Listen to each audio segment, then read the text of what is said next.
is making it so it's a little bit more compulsory than it used to be. I'm curious to hear about that angle of it and any other relevant state guidance that might be coming down the pike. There are a lot of changes in the Capitol, and sometimes that news reaches the North State a little bit late. So if you want to give us any background on anything that you think we should know for 2021, I'm sure we'd all appreciate hearing it. So thank you, Helen, and take it away. Thanks for having me, everyone. And thank you, Dilo, for the invitation. It's a delight to also be here with you today, talking about General Plan Annual Progress Reports, which, you know, a lot of folks know about the housing element annual progress reports, but not so much about the General Plan Annual Progress Reports. And that's probably because there are no penalties if you turn it in late. So a lot of jurisdictions have so much on their plate already. It's not something that they're going to take an effort to do. But, you know, I'm here to just go ahead and give you an overview of what those requirements are, and hopefully incentivize jurisdictions to turn something in since there's no format. The submissions that we get range from something that's 100 pages to a pamphlet, you know, so it could just be, you can start slow and ramp up. And so, you know, I'd be happy to answer all of your questions about developing one, you know, at the end. So I'm going to go ahead and share my screen for a minute. All right. And can you guys all see my screen? Okay. Yeah, I can see it. All right. Sounds great. Okay, so my name's Helen Campbell. I'm a senior planner with the Governor's Office of Planning and Research. And I oversee a lot of the land use related topics for our office, as well as where housing intersects with climate and transportation. And I have an extensive background in local planning. I was a planner for about 10 years in the city of Los Angeles, and I also worked in the nonprofit affordable housing sector for about 4 years. So, you know, happy to connect with anyone on those two fronts as well. So let me go ahead and dive in here. So just to get started, and just, you know, to make sure everybody's on the same page, OPR is not a regulatory agency such as the Housing and Community Development Department, or HCD, at the state of California. So we are really a small office that serve the governor and their cabinet for long-range planning and research. But according to state law, we do constitute the state's comprehensive state planning agency, and we are required to develop general plan guidelines and assist jurisdictions with their general plans and making those updates over time. So, you know, when you turn in a general plan annual progress report, it's really just a way for us to ensure that those plans are being updated. But as I said, there's no penalties for turning them in late at this time. So just to also make sure that everyone's on the same page, a general plan is really just a way for a local jurisdiction to basically provide an overview of their long-term vision for future growth. And the elements of a general plan implement components of the general plan. And so the general plan is usually seen as a document that's updated every maybe 7 to 10 years. Many general plans, you know, haven't been updated that frequently. You know, that's something that we're trying to work on and improve across the state. There are about 7 required elements and 2 optional elements based on certain criteria that are required as part of the general plan. So those are the ones on the left. It's land use, circulation, housing, conservation, open space, noise, and safety. If you're in the San Joaquin Valley, you are also required by state law to produce an air quality element. And if your jurisdiction contains disadvantaged communities, or if you are updating 2 or more elements at one time, you're required to basically look for disadvantaged communities, and it'll prompt jurisdictions to develop an environmental justice element or incorporate environmental justice within their other elements. So you have 2 options for doing so there. Other topical considerations for elements that we've seen across the state are those related to just, you know, climate change, public health, equity, resilience, and economic development. You know, we go back and forth in terms of, you know, developing these topical considerations. Some jurisdictions like standalone elements to really focus on those particular topics that are important to them. You know, and other jurisdictions incorporate climate change, health, equity, all of these other elements within their required elements. So it really depends on what the preference is at the local level. So what is a general plan annual progress report? So this is basically a report to the local jurisdiction's legislative body and the public regarding all of the implementation activities of your general plan for a given year. So this is required to be presented to your local jurisdiction, and then it's also required to be turned into the Governor's Office of Planning and Research, OPR, as well as the Housing and Community Development Department every year by April 1st. So we at OPR don't necessarily check to see if it's been presented to your local jurisdiction before it's been submitted to OPR. We just at this point, you know, provide guidelines for doing so. So all of the jurisdictions are required to submit an APR. Before 2019, it was only required of cities that were not charter cities, and it was only required for cities who had, you know, implemented in their own legislative code that they were going to develop an APR every year. But now all cities, all counties need to turn in a general plan APR as of January 1st, 2019. So I think that's why there's just to eliminate confusion as to, you know, why are some jurisdictions required? I thought I wasn't required to turn one in, now I am. So that's kind of part of the public messaging that we're trying to promote. So yeah, glad to be here. And I know a lot of folks are new to general plan annual progress reports. So this is our website. We provide some guidelines for turning in a general plan annual progress report. This email that you see here, opr.apr, I check that. I'm basically lead on all of the submissions for the state's annual progress report submission process. So just wanted to direct you there. In terms of the structure of the general plan APR, there's no standardized form or format for them. It also does not need to include all of the other element updates. So we are really looking for an overview of how that long range plan is implemented over time. So perhaps there's 1 year where, you know, there were certain levels of updates related to your housing element that you'd like to report on and just kind of summarize as part of your general plan APR update. But you don't need to append, for instance, your housing element annual progress report as part of your general plan annual progress report. Really, we're just looking for a summary of all of the updates for the year. And you're allowed to, and encouraged even, to borrow from other reports that your city has put together. So, you know, if there are performance reports, budget reports, state of the city reports, you could certainly borrow from those and include those in as part of your general plan annual progress report. We're looking for information on planning activities in your jurisdiction. So a lot of jurisdictions have said, you know, we are undergoing a comprehensive update of our general plan.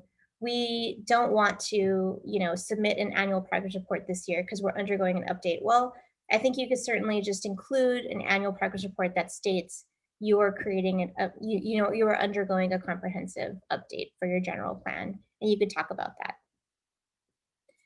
In terms of suggested contents, if you go to the OPR's memo, we outline these contents, but they're also just here for you to view. So it's just basic introduction, table of contents, date that the APR was accepted by your local jurisdiction, any general plan implementation measures, and any actions that the city took to implement the general plan this year. We also like to hear about the degree of compliance with new requirements. So for instance, there are Native American consultation requirements as part of AB 52. There are requirements that, you know, if you have a military base, that you coordinate and collaborate with them when there is activity within a certain, you know, buffer zone of that military base. You know, if you're going to undergo an environmental justice element, we'd like to hear about that as well. That's compliance with SB 1000. And we also want to hear about your local legislative priorities for land use decision making. So, you know, has your city, been subject to a wildfire, what is occurring on your local hazard mitigation plans, like any type of, planning activities or things that are going to affect that even short-term planning. We want to make sure that all of your planning activities are really summarized as part of your general plan update to see if there's an impact. And we also want to, know about your goals, policies, objectives, or standards that needed to be added or deleted to the general plan. Any master plans that are going to be created, maybe updates on environmental assessments, if you're thinking of creating a specific plan, if you're applying for funding for planning activities, all of those things are things that you could include as part of your update. And this is really not just for us, but it's really for the public in your jurisdiction so that they know that the general plan that is part of the community, is being implemented, really.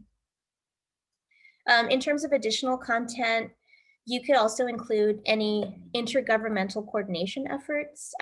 You could include the implementation of mitigation measures from EIRs, from environmental impact reports. Any equity considerations that you're making. I know a lot of jurisdictions are really, looking at equity in a different lens given events that have occurred this past year. So, we'd love to hear about how those considerations are being looked at in your local jurisdiction, especially with respect to how it relates to planning activities. And we'd love to hear about how your jurisdiction has summarized efforts to promote infill development, to redevelop, any projects in underserved areas while protecting cultural resources, how your jurisdiction is protecting the environment and natural resources, and how you're encouraging efficient development patterns. So as you know, the state has, it's basically a leader on climate change. And so we have a goal of reducing greenhouse gas emissions in the state. And we also have a severe housing crisis. So by promoting infill development, you're really, poor bird, but hitting a bird, basically like, hitting a bird with two stones, whatever the little adage is. Sorry, I'm really bad with adages, but it's basically, we want to make sure that by promoting infill development, we know that those activities reduce greenhouse gas over time, and could basically, all that compact development is helpful for increasing housing in certain areas that may be accessible to folks of all income levels. We also want to hear about your jurisdiction strategy for economic development and all of those long-range planning issues. So in terms of monitoring long-term growth, this really gets at the town's population growth. Even if it's a population decline, we want to hear about that. Employment growth, land use development, providing, supporting basically the public with public services. So if there are fringe communities, island communities, legacy communities, has the jurisdiction, if there's anything in the sphere of influence, how is the jurisdiction really assisting those communities to be integrated as part of the other community, just any activity related to those long range efforts.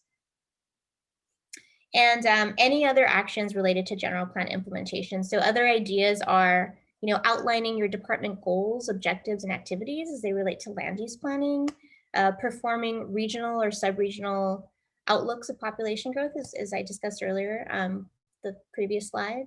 Summarizing comments of other boards and commissions related to general plan implementation, identifying any customer service improvements and methods to encourage public involvement in planning activities, reviewing grant administration, and even, if you have any technology updates, are you creating any new mapping tools? Has any permit processes been digitized? I know in 2018 and 19, we had several grants at the state to implement what's SB2, which is basically, encouraging housing and related to planning. And so all jurisdictions were given grants over the counters if they decided on doing so. And, any of those activities we'd like to hear about as part of your general plan update. We know that some of those activities are going to be included in the housing element annual progress report, but you can summarize those with respect to how they relate to this long-term growth. And then in terms of submission, you can email we prefer actually that you email the annual progress report to this email address at the top, opr.apr@opr.ca.gov. You can also mail a printed copy. However, you don't have to do both. And during the pandemic, a lot of us are teleworking, and it's very difficult for us to really understand and get a handle on those jurisdictions who are mailing their annual progress reports to OPR in Sacramento when staff in Sacramento is located across the state. And so we're not there to really tangibly review the actual report. And so we have to wait for somebody to digitize that. So we would just encourage that you send us an email. That would be sufficient. And if it's too large of a file, you could also send us a hyperlink and we can go find it and download it. That way it's not, crowding your inbox or your outbox. In terms of the general plan annual progress report submission to HCD, so they've developed an online portal system, which, I could answer questions about. So you have to email them for a link to a code. That code gives you access to a portal and you could submit your general plan APR there. Those then just, get emailed back to us in mass after April 1st. And then you can also just email it to this address here.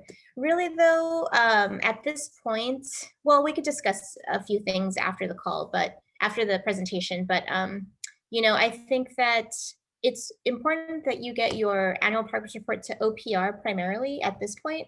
We're the ones who really oversee the general plan APR, even though according to state statute, you have to submit it to both entities.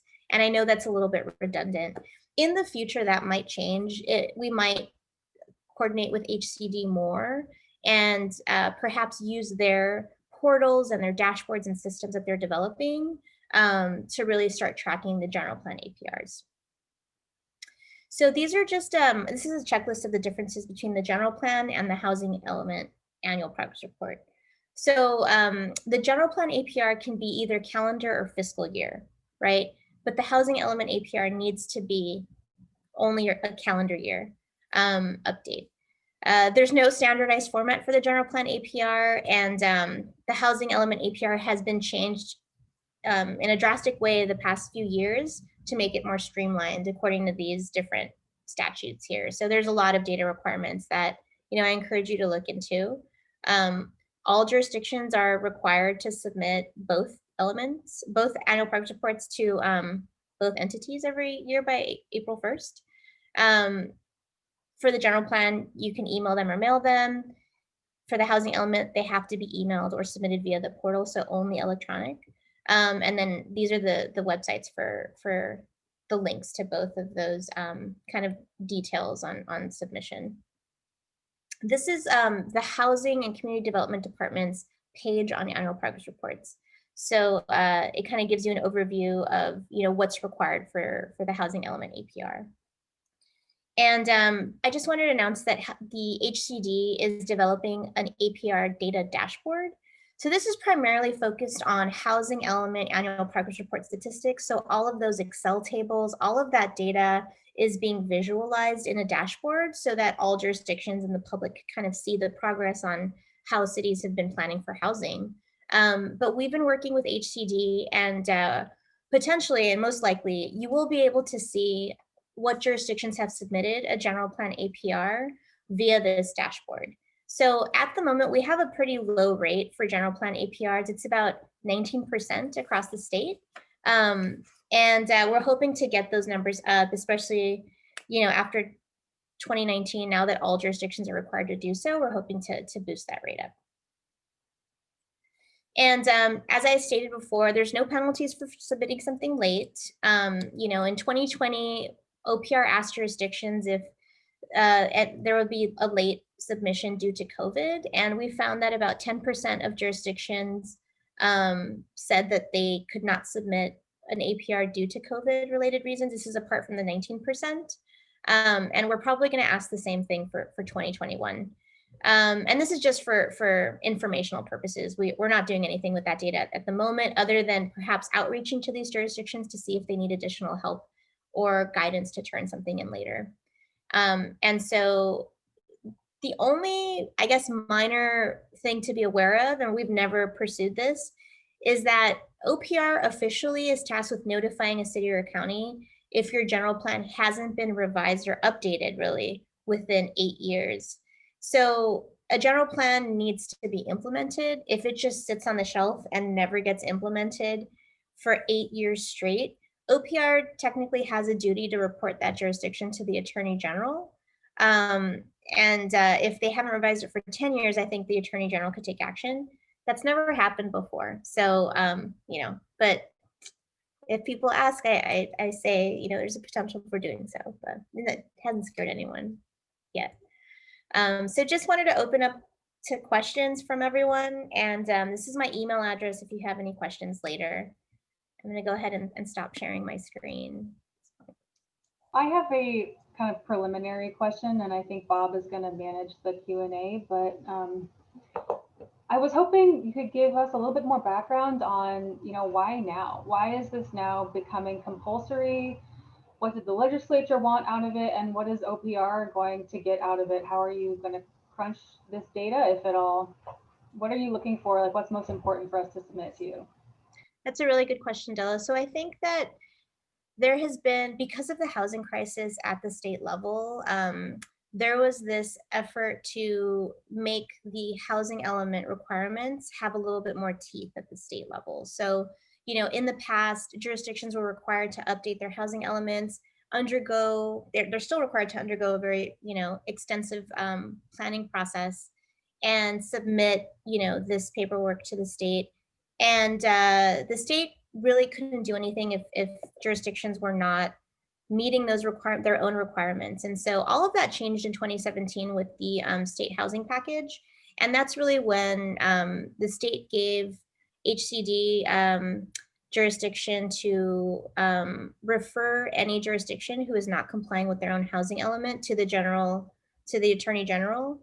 And we have seen some of those referrals occur 2018, 2019. And so it's been an effort to give the housing element at least more teeth.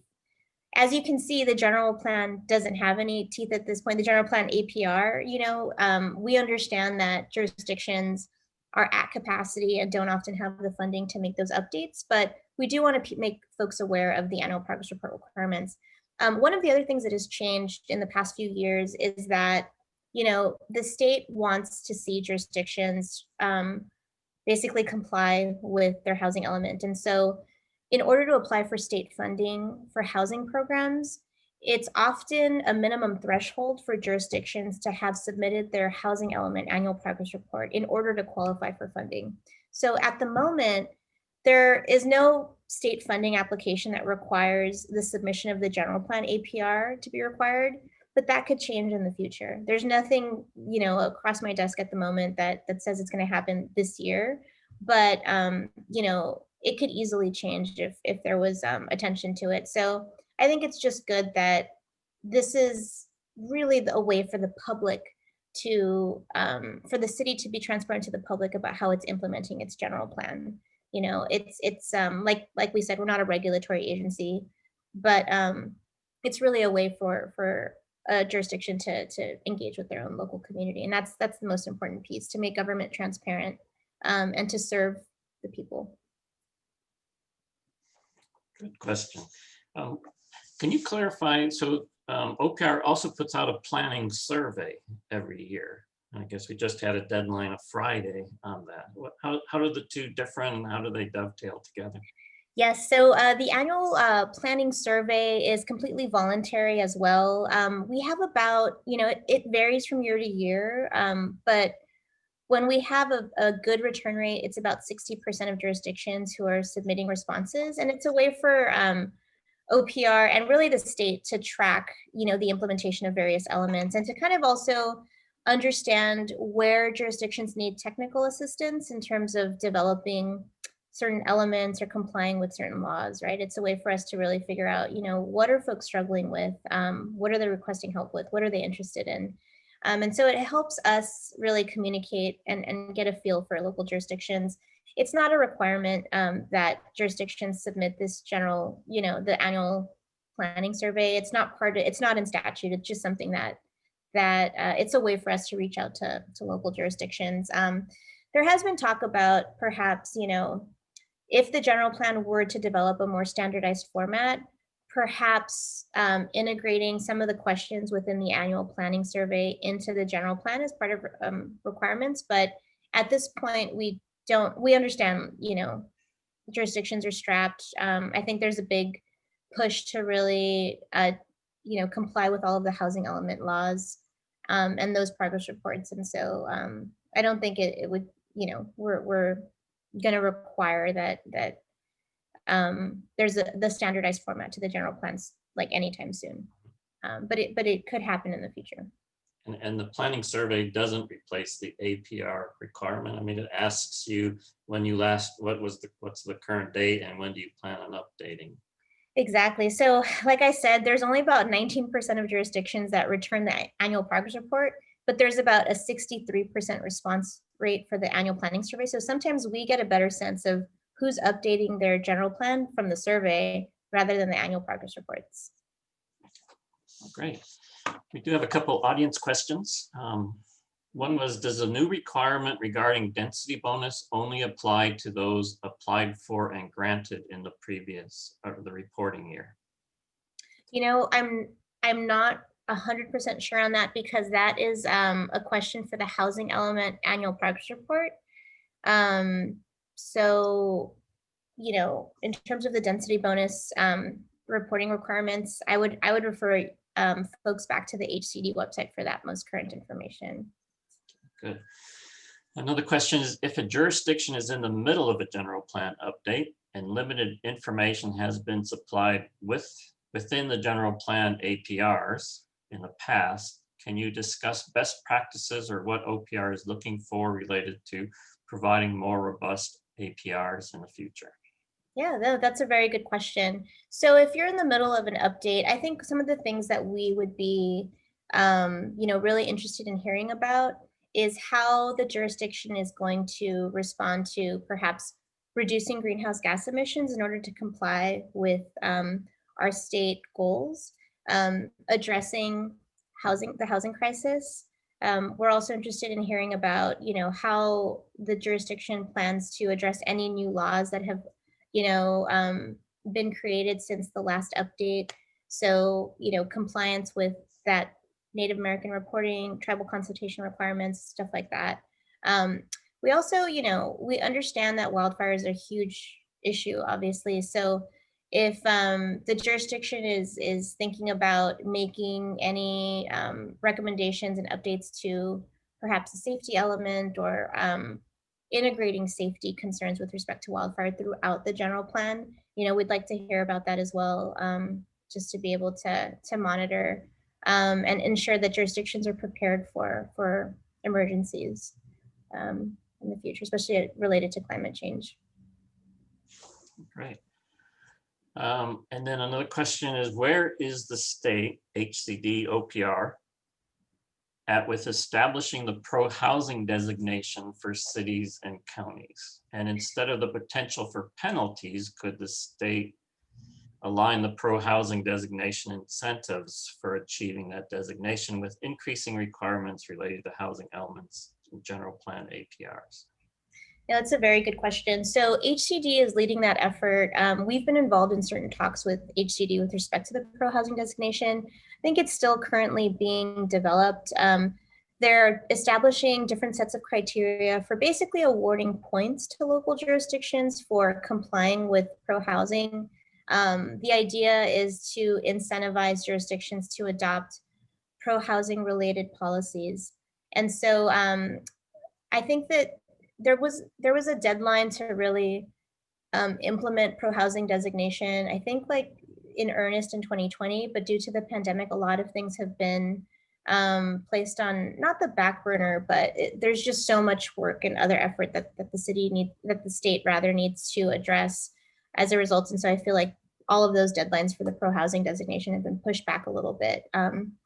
So, but just to address the question, I think all of that is still pending, and I don't have any certain dates or timelines with respect to when that's all going to be issued to the public, perhaps in 2021, but all that is still underway behind.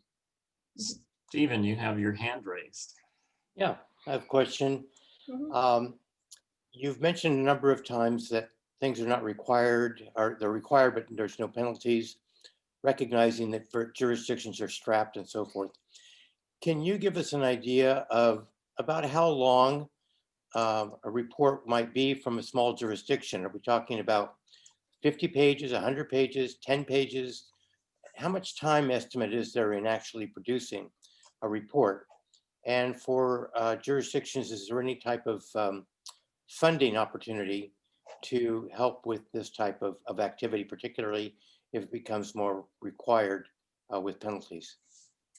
Right. So I think at the moment, with respect to funding, there's no specific funding for a general plan annual progress report per se, but there were funding available for the REAP and LEAP. It's basically the regional early action planning and the local early action planning. So those were basically non-competitive state pots of money that were given to jurisdictions and regional entities for coordinating planning efforts, in the hope that it would, basically increase housing development, but also general planning.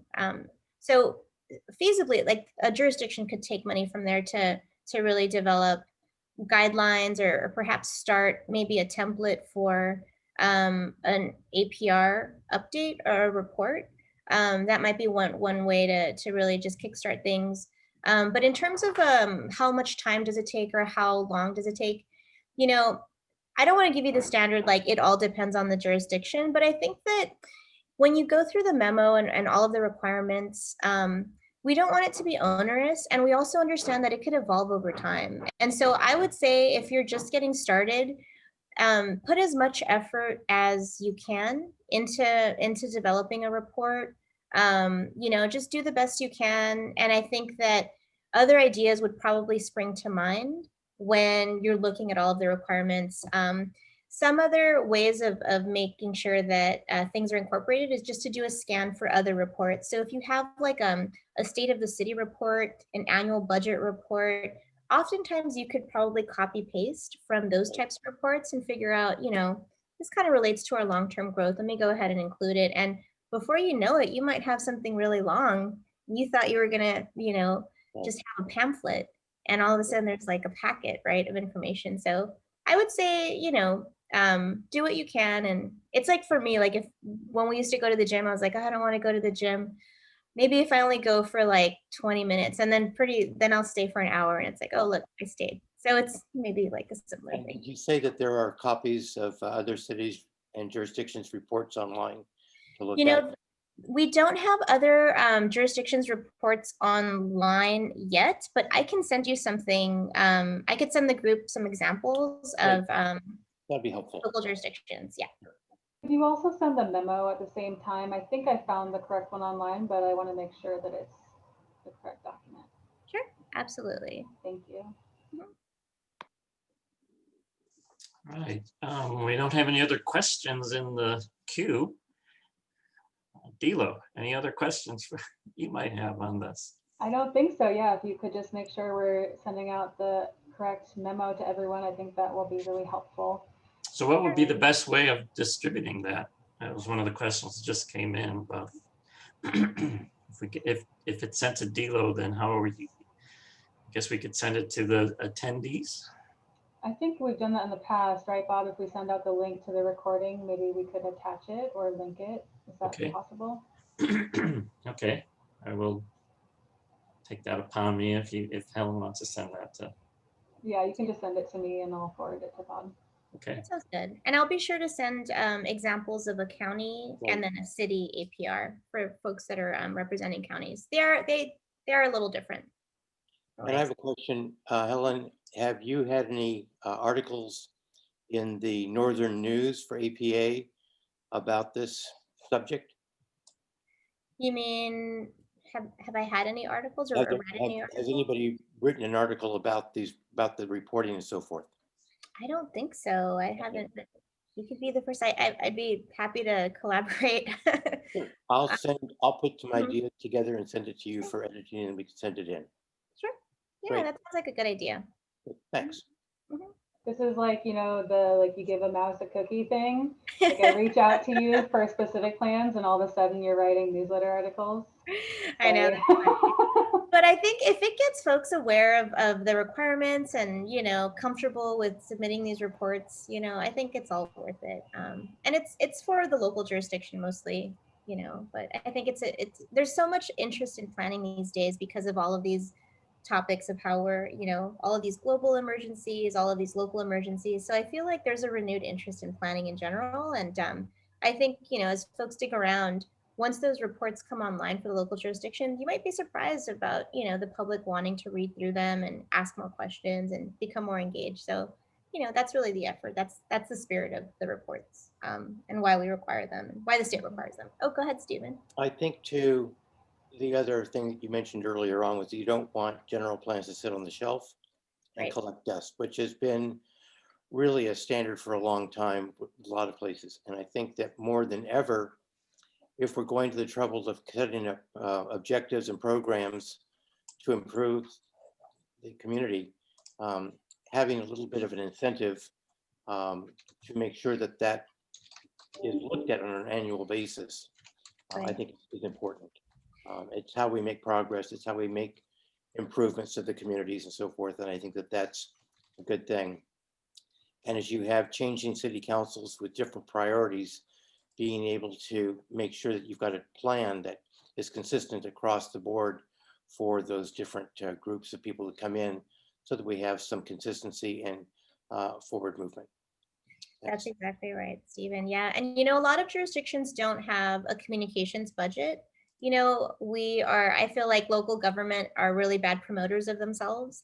And I think that just having all of your activities within one report could maybe be a way of just promoting all of the work that the local jurisdiction does, or even pulling elements from that for like social media blasts and whatnot. Really good. All right. Helen, I just really appreciate, and I'm sure I can speak for the 8 cities and the 4 counties that are tuning in, that you're providing a lot of useful information and help for us. Great. I'm so happy to be able to be here with you all. Thanks for joining in. And if you have any other questions, I'll send this PowerPoint out. You'll have my email address. But yeah, happy to collaborate in the future. Great. Thanks, you guys, for all the work you do. Thank you. Thank you. Thank you very much. Guys. Bye.